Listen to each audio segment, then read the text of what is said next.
नमस्कार, मैं हूं अखिलेश पांडे और आप देख रहे हैं सी न्यूज़ भारत। वक्त हो चुका है न्यूज़ बुलेटिन का। इस बुलेटिन में हम जानेंगे कि कहां यूथ हॉस्टल एसोसिएशन ने बाल दिवस के मौके पर संवाद और दौड़ प्रतियोगिता का किया आयोजन, कहां जहर की पुड़िया बेचने वाले 7 तस्करों को पुलिस ने किया गिरफ्तार। साथ ही जानेंगे कि कहां जिलाधिकारी द्वारा प्राइमरी स्कूल के औचक निरीक्षण से मचा हड़कंप। और भी ऐसी तमाम खबरों पर आई विस्तार से करते हैं चर्चा। Bhagalpur youth hostel association of India के द्वारा रामकृष्ण मिशन स्कूल के बच्चों को बाल दिवस के उपलक्ष्य में प्रोत्साहित करने के लिए दौड़ और एक्सटेम्पोर प्रोग्राम का आयोजन किया गया, जिसमें youth hostel association of India Bhagalpur की तरफ से स्वदेश कुमार बनर्जी चेयरमैन, प्रदीप कुमार झुनझुनवाला अध्यक्ष और कई सदस्यगण मौजूद थे। कार्यक्रम का मुख्य उद्देश्य जवाहरलाल नेहरू की जयंती के उपलक्ष्य में मनाए जाने वाले बाल दिवस के मौके पर चाचा नेहरू को याद करते हुए छात्र छात्राओं को प्रोत्साहित करना था। Youth hostel association of India के सभी लोगों ने स्कूल की प्राचार्य एवं शिक्षक गण के साथ जवाहरलाल नेहरू की प्रतिमा पर माल्यार्पण किया। दौड़ एवं एक्सटेम्पोर में अच्छा प्रदर्शन करने वाले छात्र छात्राओं को सर्टिफिकेट एवं प्राइज वितरण किया गया। आप यहाँ पर प्रिंसिपल हैं, आज बाल दिवस मना रहे हैं। जी हाँ। यूथ हॉस्टल के लोग आए हैं, यहाँ पर सेलिब्रेट कर रहे हैं। कैसा लग रहा है, आप ये बताइए। बहुत ही अच्छा लग रहा है। बाल दिवस है तो हर साल हम लोग मनाते ही हैं। बच्चे लोग कार्यक्रम सब करते हैं। संजोग से हमको लगता है कि भागलपुर में पहला ही स्थानों का जहाँ नेहरू जी की मूर्ति है, उसको माल्यार्पण हम लोग करते हैं और आज भी किए। लेकिन आज खुशी कुछ दूरी हो गई है, इसलिए कि यूथ हॉस्टल एसोसिएशन की तरफ से सारे सदस्य लोग आए हुए हैं। अब उन लोग के द्वारा स्कूल में बहुत सारा कार्यक्रम कराया जा रहा है। पारितोषिक होगा, पारितोषिक वितरण लोग द्वारा किया जाएगा, इसलिए बच्चों में बहुत ज्यादा उत्साह है। क्या परिचय है आपका? मेरा नाम विभा कुमारी, मैं यहाँ की प्राचार्य हूँ। ठीक है।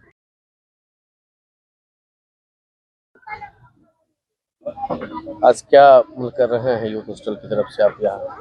सर्वप्रथम तो मैं बच्चों को बाल दिवस पर बहुत सारा आशीर्वाद और ढेर सारी शुभकामनाएं देता हूँ। बच्चे जो है हमारे देश के भविष्य है, इन्हीं बच्चों पर हमारे देश का भविष्य निर्भर करता है। हमारी कोशिश रहती है कि बच्चों के बीच में जो भी प्रतिभा छिपी हुई है उनको हम बाहर लाएं। तो इस अवसर पे हम लोगों ने काफ़ी सारी प्रतियोगिताएं रखी बच्चों के बीच में, जैसे खेलकूद प्रतियोगिता है, एक्सटेम्पोर, यानी कि हम लोग कोई सब्जेक्ट देंगे उस पर उनको तत्काल अपना देना है। तो कोशिश कर रहे हैं कि हम लोग बच्चों के लिए बेहतर करें और एक बेहतर भविष्य बनाएं। परिचय दीजिए। मैं प्रदीप कुमार झुनझुनवाला, यूथ हॉस्टल का अध्यक्ष।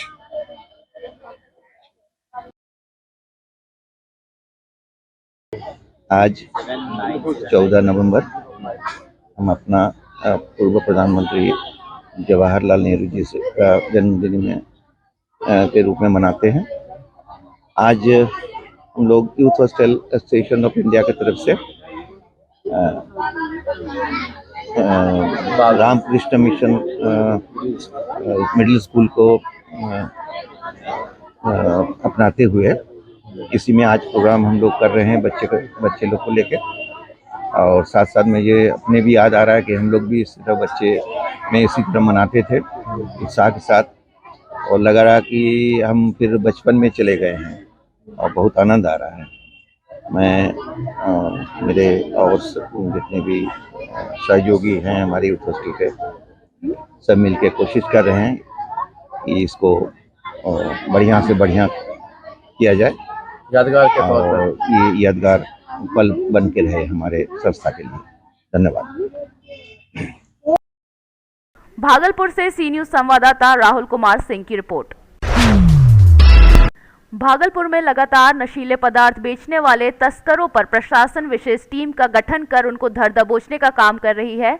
भागलपुर जिला अंतर्गत लोदीपुर थाना क्षेत्र अंतर्गत NH 80 पर विगत रात्रि अजय पेट्रोल पंप के सामने फंटा यादव की दुकान पर लोदीपुर पुलिस ने गुप्त सूचना के आधार पर छापेमारी की। लोदीपुर थाना अध्यक्ष राजेश कुमार झा व संजय सिंह के नेतृत्व में छापेमारी की गई।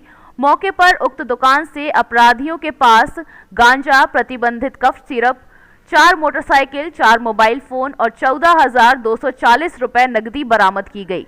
वहीं उक्त नशेड़ी युवक के परिजनों ने थाना परिसर में हंगामा किया और कहा कि हमारा बच्चा निर्दोष है साहब, उसे छोड़ दिया जाए। परंतु लोदीपुर थाना अध्यक्ष राजेश कुमार झा ने बड़ी गंभीरता से परिजनों को समझाया और उक्त मामले को लेकर आगे की कार्यवाही की जा रही है। भागलपुर से सी न्यूज़ संवाददाता राहुल कुमार सिंह की रिपोर्ट। यूपी के बुलंदशहर में जिलाधिकारी ने प्राइमरी स्कूल का औचक निरीक्षण किया। जिलाधिकारी ने इस दौरान अध्यापकों के समय से विद्यालय आने, बच्चों को दी जा रही शिक्षा, मिड डे मील भोजन की गुणवत्ता, कायाकल्प के सभी 19 पैरामीटर पर कराए गए कार्यों, साफ सफाई आदि व्यवस्थाओं का जायजा लिया। विद्यालय में प्रधानाचार्य सहित तीनों अध्यापक उपस्थित मिले तथा विद्यालय में नामांकित 114 बच्चों के सापेक्ष 80 बच्चे आज उपस्थित रहे। कक्षा 8 एवं कक्षा 6 में जाकर बच्चों को दी जा रही शिक्षा के बारे में जानकारी हासिल की गई। बच्चों से भूगोल, गणित, संस्कृत विषयों के बारे में प्रश्न भी पूछे जाने पर बच्चों द्वारा उनके जवाब दिए गए। अध्यापकों को निर्देशित किया गया कि बच्चों को जिस भी विषय के बारे में शिक्षा दी जा रही है उसके बारे में उन्हें विस्तार से जानकारी देकर समझाया जाए, जिससे बच्चों को पढ़ने में कोई परेशानी ना हो। इसके साथ ही इतिहास एवं संस्कृत विषय के बारे में चंद्रशेखर आजाद जैसे महापुरुषों के जीवन परिचय के बारे में बच्चों को जानकारी देकर पृष्ठभूमि बनाकर बच्चों को पढ़ाया जाए। बच्चों को आज दिए गए मध्याह्न भोजन के बारे में बच्चों से जानकारी पर बताया गया कि भोजन में दाल चावल दिया गया है। रसोई का निरीक्षण करते हुए बनाए गए भोजन की गुणवत्ता को भी परखा गया। निर्देशित किया गया कि रसोई में साफ सफाई का ध्यान रखते हुए बच्चों को गुणवत्तापूर्ण भोजन दिया जाए। विद्यालय में कायाकल्प के तहत कराए गए कार्यों के बारे में भी जानकारी हासिल की गई। प्रधानाचार्य एवं ग्राम प्रधान को निर्देशित किया गया कि विद्यालय एवं उसके आसपास सफाई का विशेष ध्यान रखा जाए। विगत दिवस आयोजित की गई जनपद स्तरीय विज्ञान मॉडल प्रदर्शनी में विद्यालय के बच्चों द्वारा बनाए गए मॉडल को तृतीय स्थान मिलने पर बच्चों एवं अध्यापकों को बधाई दी गई। में निरीक्षण किया है, क्या वजह रही, क्या उसमें मिला है? नहीं, मतलब हमारे यहाँ प्राइमरी स्कूलों में, अपर प्राइमरी स्कूलों में काफ़ी इनोवेशंस हो रहे हैं और अध्यापक लोग काफ़ी मेहनत कर रहे हैं। उसी का स्थलीय निरीक्षण करने के लिए मैंने अपर प्राइमरी स्कूल कीरतपुर धमेड़ा का निरीक्षण किया और यहाँ ये जान करके बड़ा अच्छा लग रहा है कि जो बच्चों को सिखाया जा रहा है, बच्चे न केवल व्यवहारिक ज्ञान अर्जित कर रहे हैं, थ्योरेटिकल ज्ञान अर्जित कर रहे हैं, बल्कि उनको सब्जेक्ट की जानकारी भी है। मैंने अभी अध्यापकों से अनुरोध भी किया, जैसे संस्कृत की पढ़ाई हो रही थी, उसमें चंद्रशेखर आज़ाद जी के बारे में पढ़ाया जा रहा था। मैंने उनको बताया कि पहले उनके जीवन परिचय के बारे में सभी छात्रों को बताएं और जब विषय की पृष्ठभूमि बना देंगे उसके बाद जो उसके कंटेंट है छात्रों को और समझ में आएगा। और बड़ा अच्छा लगा, यहाँ प्रधान जी ने भी काफ़ी अच्छा काम किया और ऑपरेशन कायाकल्प के जितने भी पैरामीटर हैं वो सब यहाँ पूरे किए गए हैं। और अभी बरसात के बाद विद्यालय की रंगाई पुताई भी शुरू हो रही है, तो मुझे पूरा विश्वास है कि यहाँ के जो हेडमास्टर साहब हैं वो बहुत अच्छा नेतृत्व करेंगे और अपने स्कूल को एक पूरे जनपद में मॉडल के रूप में प्रस्तुत करेंगे कि हमारा विद्यालय इतना आदर्श विद्यालय है। और अभी हम लोगों ने जो साइंस क्विज कराई थी करीब 3 दिन पहले, उसमें पूरे जनपद में इस विद्यालय को 3रा स्थान मिला है। और यहाँ के सभी जो अध्यापकगण हैं और जो छात्र हैं सभी बधाई के पात्र हैं। मैं प्रधान जी को भी साधुवाद देता हूँ कि उन्होंने इस विद्यालय का इतने अच्छे से ध्यान रखा। बुलंदशहर से सी न्यूज़ संवाददाता नितिन सिंह राजपूत की रिपोर्ट। फतेहपुर जनपद के सरस्वती बाल मंदिर इंटर कॉलेज रघुवंशपुरम फतेहपुर में बाल दिवस के मौके पर बाल क्रीड़ा महोत्सव का आयोजन किया गया। इस कार्यक्रम का शुभारंभ जिला भाजपा अध्यक्ष आशीष कुमार मिश्रा ने मां सरस्वती की प्रतिमा में दीप प्रज्वलित कर किया। वहीं सरस्वती बाल मंदिर इंटर कॉलेज शहजादपुर खागा की छात्राओं ने सरस्वती वंदना के माध्यम से कार्यक्रम का शुभारंभ किया। वहीं आशीष कुमार मिश्रा ने बच्चों को मोबाइल फोन के फायदे और नुकसान के विषय में बताया। आप लोगों को बता दें कि वहीं सरस्वती बाल मंदिर विद्यालय के प्रबंधक राकेश त्रिवेदी ने बच्चों व अतिथियों का धन्यवाद ज्ञापित किया। प्रमाण पत्र कम पड़ गए हैं, एक ही रैंक में 5-5 बच्चे हैं। पहला रैंक अगर हमने निकाला है तो 5वें पहले ही रैंक पर 5-5 बच्चे हैं, दूसरे रैंक पर और मूल्यांकनकर्ताओं ने पहली बार दशमलव में नंबर दिया। उनको लगा कि अब पूर्णांक में नंबर नहीं दे पाएंगे। मैं सबसे पहले उनकी तपस्या को, उनके परिश्रम को प्रणाम करता हूं, जिन गुरुजनों ने पूरे जुनून के साथ, पूरी सामर्थ्य के साथ इन बच्चों को निखारने में पूरी ताकत लगा दी।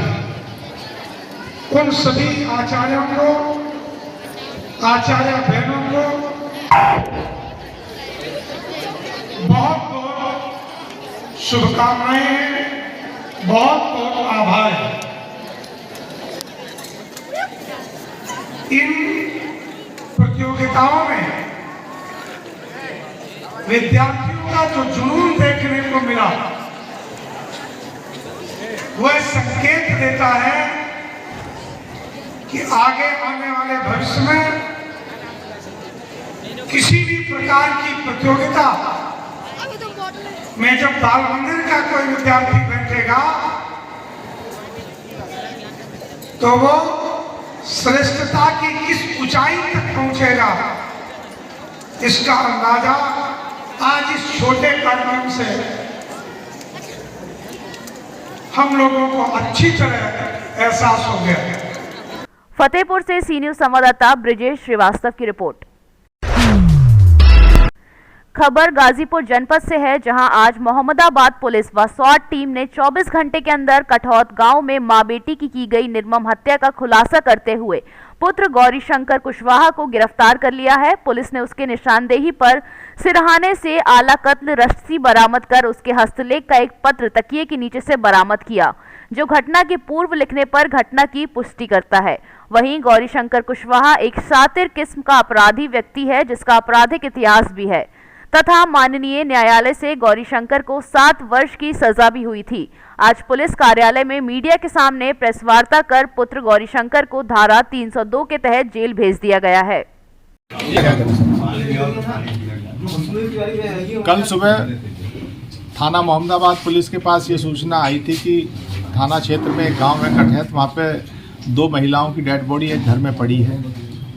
इस सूचना पे तत्काल थाना प्रभारी क्षेत्राधिकारी, उस क्षेत्र के अपर पुलिस अधीक्षक ग्रामीण, मेरे द्वारा स्वयं आईजी महोदय भी इस घटना की संवेदनशीलता को देखते हुए मौके पर पहुंचे थे। इसमें जो हमारे एसपी ग्रामीण हैं, उनके नेतृत्व में, उनके सफल निर्देशन में इस पूरी घटना का अनावरण किया गया है। इसमें जो मृतका है उसी के बेटे द्वारा यह अपराध कारित किया गया था। इसके मूल में करीब 2 वर्ष पहले एक ज़मीन का सौदा हुआ था। उस ज़मीन के सौदे में वो सौदा करीब 23 लाख का था, जिसमें 11.5 लाख रुपए जो इस घटना का अपराधी मेन अभियुक्त है गौरी शंकर, उसके पास थे। गांव में अब पंचायतें हो रही थी। इस दौरान पिछले विगत 2 वर्षों में लगभग 6-7 बार पंचायत हुई, जिसमें उस पर यह दबाव बनाया गया कि भाई पैसे वापस दिए जाएं। उसके पास पैसे देने का कोई जरिया मास नहीं था, केवल एक मकान था जिसमें उसकी बूढ़ी माताजी वह स्वयं रहते थे, और वो मकान उसकी बूढ़ी माताजी के नाम था। जब उसने बेचने का प्रस्ताव अपनी माँ के सामने रखा तो उन्होंने उसका विरोध किया। इसी से कुपित होकर इसके द्वारा अपनी माताजी तथा इसकी बूढ़ी माता की सेवा के लिए इसकी एक बहन आई हुई थी, दोनों की 13/14 रात में हत्या कर दी गई। गाजीपुर से सी न्यूज संवाददाता रामू चौरसिया की रिपोर्ट। फिलहाल के लिए इस न्यूज बुलेटिन में इतना ही। देश दुनिया की तमाम खबरों के लिए देखते रहें सी न्यूज भारत। हर खबर आपके साथ, आपके हाथ।